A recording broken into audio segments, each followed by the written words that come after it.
Huwag kang masyadong mayabang. Baka bumagsak ka nang hindi mo namamalayan. Sadyang may mga taong lubhang mayabang, napaka-arogante kung umasta, at napakataas ang tingin sa sarili nila. Akala nila bukod tangi silang pinagpala sa lahat. Masakit magsalita na parang hawak niya ang buhay ng bawat isa.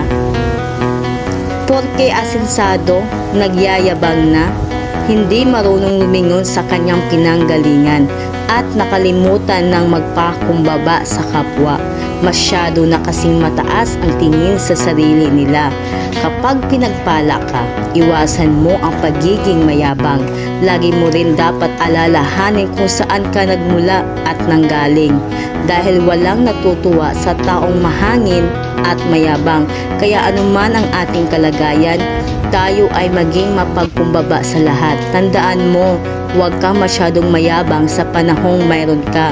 Walang permanente sa mundo. Lahat pwedeng mawala at magbago.